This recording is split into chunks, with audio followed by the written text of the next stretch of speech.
Hello.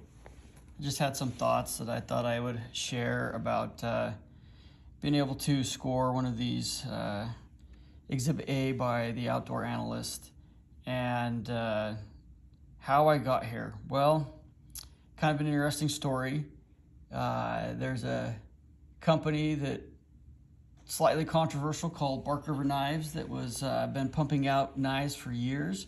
Kind of heard about them, watched some videos on YouTube, but I never really looked into them. And they started coming up for sale quite often, and I started watching them. I'm like, hey, there's some good sales. And then DLT had a drop where they were pretty cheap, and I thought, well, man, this is great. I can't wait to get what I thought at the time was going to be an heirloom knife. And I bought it, it came, and I was so excited, and I unboxed it, and I went from extreme excitement to utter disgust and disappointment in about 15 seconds.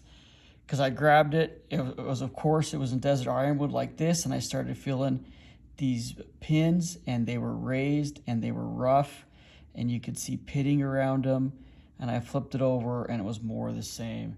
And I just put it down, and I didn't know what to do.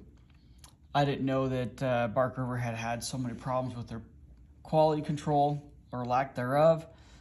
And I went downstairs and grabbed my Buck 113 Ranger that you can get basically at any time from Buck through their custom shop. It takes about 2 months to order. So I pulled this out because this is an absolute specimen. It is beautiful. I love Desert Ironwood. And I pulled this out and I compared it, and it just proved me right. I could not stand the look of that knife. And so I put it away, let it sit for about 2 months, and then I found out that Bark River had closed their doors, and I thought, oh no, here it goes. So I started watching some videos, and it actually, one of them that popped up on my feed was the Outdoor Analyst, and I really liked his analysis of the Bark River situation.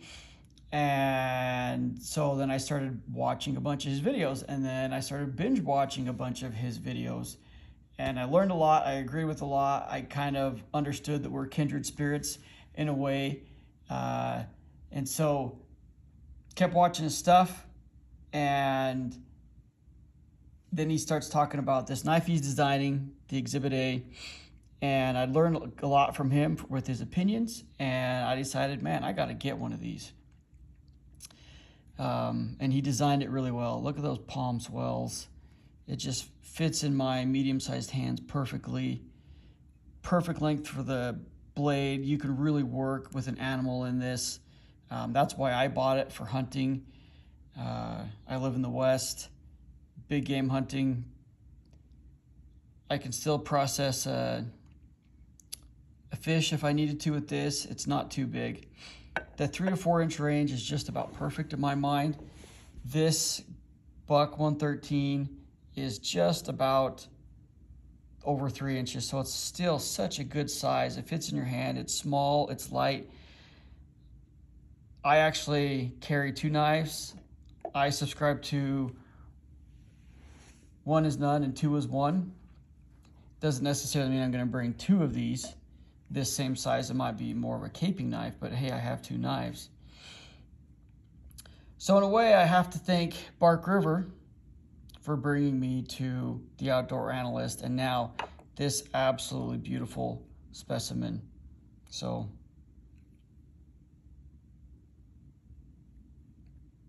absolutely beautiful knife. Thanks, Outdoor Analyst.